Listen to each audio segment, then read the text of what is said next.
Welcome to the London Free Press Podcast. I'm your host, Rachel Gilbert. The death of a man who was a staple in London's music community has rocked the city recently. Dan, or Dutch Fawcett, who played in many bands, including Helix, was found unresponsive in Gibbons Park on November 6th, and two suspects were arrested 5 days later. So today I'm talking with London Free Press crime reporter Dale Carruthers about the case and why it's so shocking to people who knew Dan. Hi, Dale. How are you? I'm good. Thanks for having me on the show today, Rachel. Good. I'm glad to have you. Because this story has been really interesting to a lot of people. A lot of people in London have been shocked by it. So let's start from the beginning. Dan was found in Gibbons Park. Tell us when and where and what state was he in at the time? Okay, so emergency responders were called to the Grosvenor entrance to Gibbons Park on November 6 around 7 a.m. and they found a 52-year-old man unresponsive and he was pronounced dead a short time later. So that likely indicates that he was already dead when they arrived. They identified him later as Daniel Dutch Fawcett, and then it was quickly revealed on social media that Dan Fawcett was a longtime guitarist, well known in London's music scene, played with the rockers Helix in the early 2000s, played with a number of other bands, an Elvis tribute group, a cover band that toured across Canada. By all accounts, he was an extremely talented guitarist, all around good guy to other people in the music scene. And so that shocked a lot of people. And then, of course, what made this story so interesting to so many people is police didn't initially make any arrests. So interest started to build. How did this well-loved musician end up dead in a park? And it wasn't until 5 days later, on November 11th, that police arrested two suspects in the Toronto region. And that is Craig Allen and Alana Lebars. She's charged with manslaughter. He's charged with second-degree murder. Wow. Yeah, the music community has really, of course, taken an interest in this story because a lot of them know Fawcett from all of the bands that he's played in. The pandemic was really hard for him. You noted in one of your stories, and one of his friends said that they were going to invite him down to Tennessee to play. So he'd been having a bit of a hard time during the pandemic. Is that right? Yeah, that's something friends alluded to, that there had been recent struggles for Dan Fawcett, especially during COVID. It put him out of work, out of his usual routine, playing music.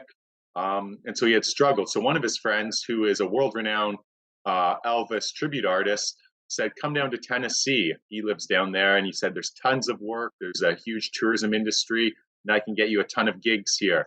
And so Dan was interested, but he didn't have an updated passport, so he hadn't made it happen. But he told a friend that he was interested in going down there, and it kind of gave him a little bit of excitement. And his friend said he had kind of been struggling recently too. So that Hmm. indicates that all wasn't well in his life. We know about that situation. Um, Yeah. Other friends who knew him from the music industry, some said they hadn't seen him in some time. So it's clear he had lost touch with some of his friends. And again, COVID could have had something to do with that because musicians weren't getting together and playing at live venues. London has lost a lot of its live music venues too. So your potential to earn money as a live musician in London is not what it used to be as well. Sure. And a lot of those musicians have spoken out. I know Brian Vollmer has posted on the Helix Facebook page some tributes to Fawcett as well, saying, he wouldn't hurt a fly. So there was lots of questions, and there still are, of course, surrounding his death at first, right? Yes, and with a lack of information coming from police, people are left to speculate. And this isn't uncommon. Police often do this in homicide investigations. They haven't even released a cause of death. They don't always release causes of death in homicide investigations. Often, if it's a shooting, they will because people have heard gunshots and it's fairly obvious, or a Mm. stabbing again. But in this case, they didn't. I viewed some photographs of the crime scene where Dan's body was still visible, and there was no visible blood or any other weapons. So it's really unknown how he could have died. I spoke to police, and they said they'll come out through the course of the investigation. They said they're not looking for any other suspects at this point, and the fact that Craig Allen was charged with second-degree murder, indicates that the killing wasn't premeditated, because that would result in a first-degree murder charge. And Alana Lebar is charged with manslaughter, so that means she played a lesser role in the alleged homicide. Sure. Let's talk about the suspects because now they were arrested 5 days after. So there, there's a lot of questioning in that time in those 5 days. Now we Mm-hmm. have these suspects arrested, and police have kind of said, "Okay, that's it. That's all. We're not going to give any more information, any more details." Um, do we know if the suspects were known to Fawcett at all? Do we know if they had any kind of relationship? Yeah. Oh, yeah. So 5 days later, I think that threw a lot of people off guard because people thought maybe there's a public safety risk. Mm, Um, the person or persons who killed Dan are still at large. That's what everyone was saying the days following it. Um, but London's major crime unit has a near perfect homicide clearance rate. There's only one unsolved homicide in the past 13 years.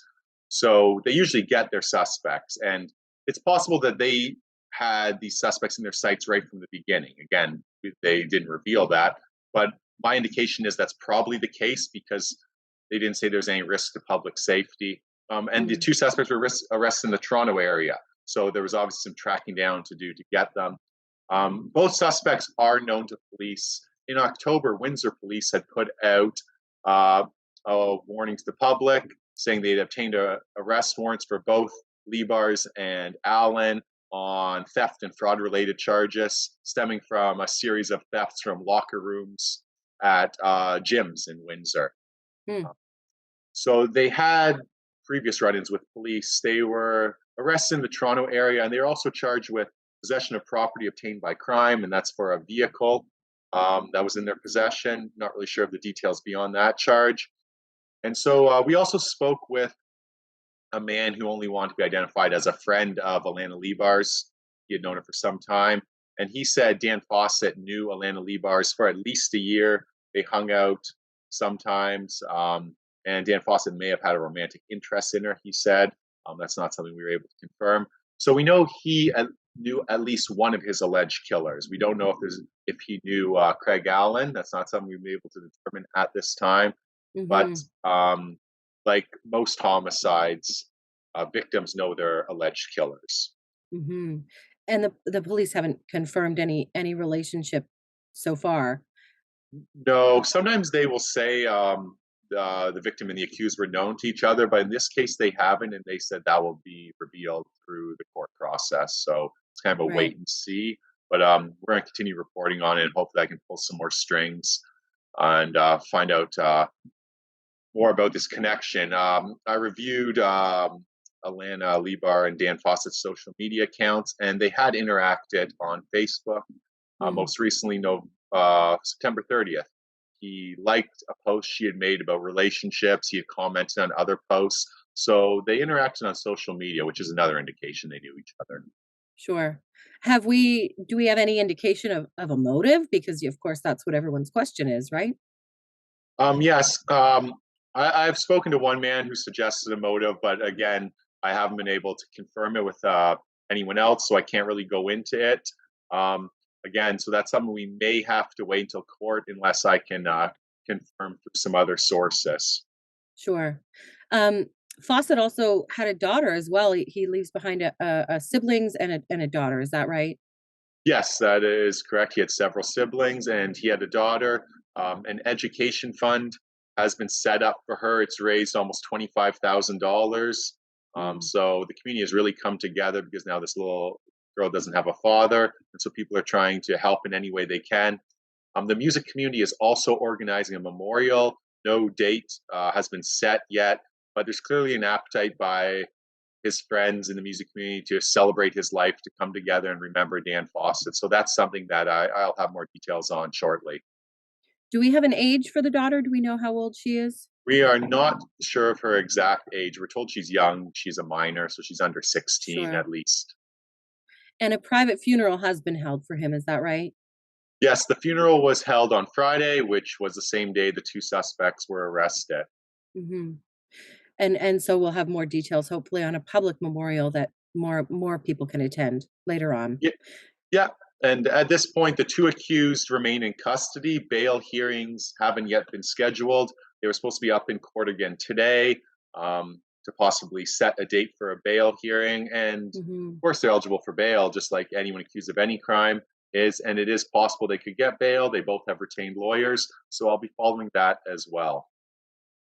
Um, do you think that maybe there's a bit of closure for some friends of Fawcett's now that two people have been arrested? We had to wait a little while, a few days before we had the arrests made.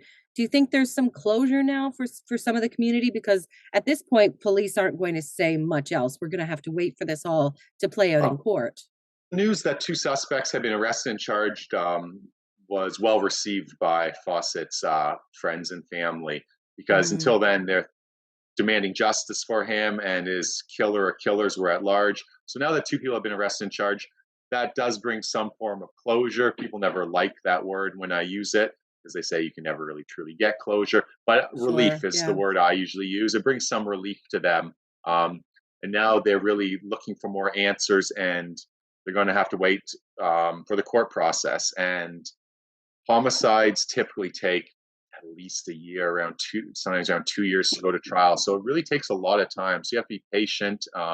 By then, a lot of people kind of have forgotten about it. But of course, his friends and family will never forget about it. So they'll get those answers eventually when this case goes to trial. And of course, we'll be reporting on it then too. And I Hmm. will do my best to continue to find some more details about this case in the meantime. Sure. I was going to say, can you tell us what the next steps are with the trial? But it does take a long time. And maybe are there going to be other things that you're going to focus on and try and dig up details on about this case? Oh, yeah, of course. The next obvious one will be the bail hearing. Hmm. Of course, a publication ban is placed on bail hearings, so I can't report on any evidence that's discussed at a bail hearing, which evidence sometimes is spoken about. But we'll cover the hearing and whether these individuals are released or held in custody. And there was a order that both Lebars and Allen don't communicate with a list of 13 people, including each other, who are Hmm. potential witnesses. So I have that list, and somebody reach out to those people who may have some valuable information. They'll speak to me, and I can find out some more details. So that's my next step as a reporter. Sure. And otherwise, we're just going to wait for this to play out in court. The police have done their job, and we'll see what happens. Exactly. Yes, it's the fifth homicide this year in London. Um, and none of the other cases have even went to trial yet or even had a preliminary trial. So just to show you how long this will take, it takes years for these And the cases to go to trial. Sure, the courts are backed up anyway, thanks to the pandemic, right? So we're backed up in the first place. The courts are backed up, and there's just so many appearances before anything even happens. Cases come up, they're adjourned. They come up, there's just these routine appearances. It's a slow process. It can be very Hmm. frustrating for some people too, but I'm fairly used to it. So it's nothing new to me. Absolutely. Well, we will definitely watch your reporting on lfpress.com and any updates that you provide us on this case. I know there's a lot of people interested to see what's going to come of it. So thank you very much, Dale, for joining us today. Thanks for having me, Rachel. I appreciate it.